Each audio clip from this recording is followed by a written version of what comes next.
Good afternoon, students. I just want to give you one more little demonstration of tricks and techniques. Today I'm just going to show you how to very quickly and very easily transfer a photograph to a surface. These are photocopies of a little photograph from Venice, Italy, as you can see. And what I'm going to do is transfer this drawing along with this gentleman onto this piece of paper. Right, now this is just any crappy little piece of paper that I got out of the, I don't know, one of my kids' homework assignment sheets, but I just like the grid and the letters and the texture that it creates. So what you can do, and this is just a poor man's transfer, you could also use this technique if you put your photograph up against a window and a sheet of paper on top, and you can actually see how you can see the building underneath and trace that out. But this is a cheap and easy and quick way to transfer one image to another.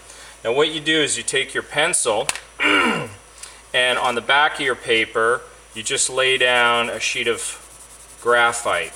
Now what this does is it acts like a carbon copy, right? And I've already prepared a sheet that has that completely covered in on the back. So it's this photograph, and I've used my pencil just to create a carbon on the back. And what you do is you place it down on your sheet wherever you want it to be.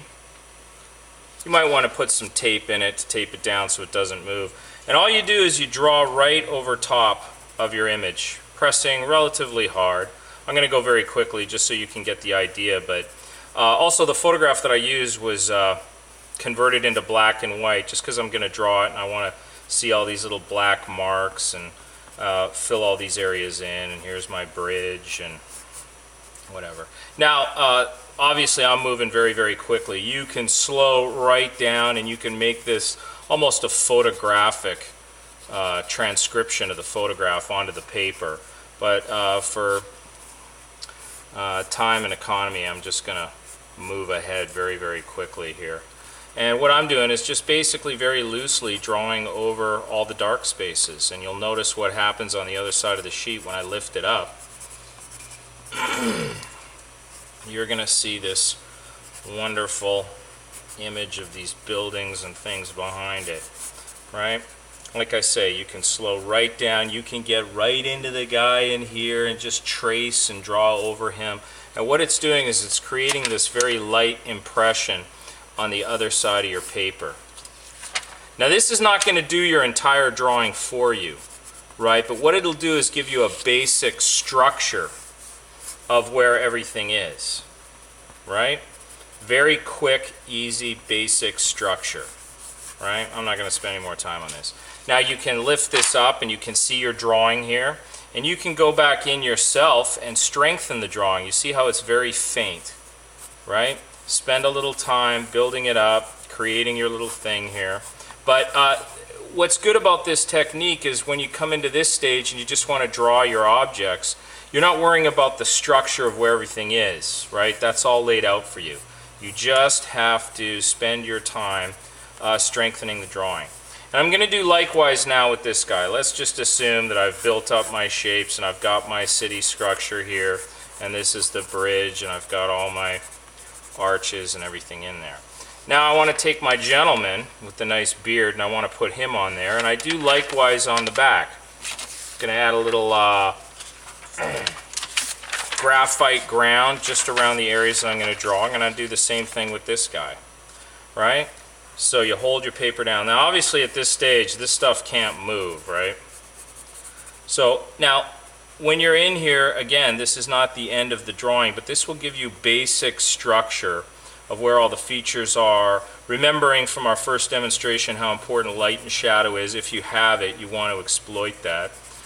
You don't have to, you can give him the old handlebar mustache if you like, you can do that, his beard, wherever anything is, right, his hat.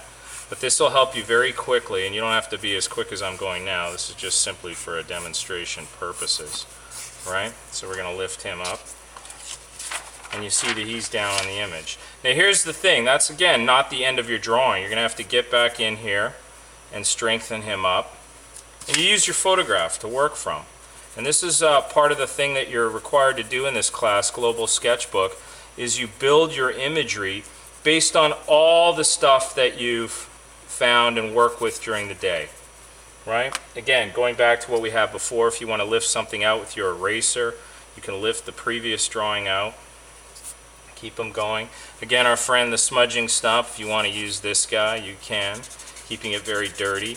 And you can start to see how your guy is going to materialize. Now, like I say, you may have to spend some time here in these areas where you slow right down, observing, looking at your photograph, and just building your guy, right?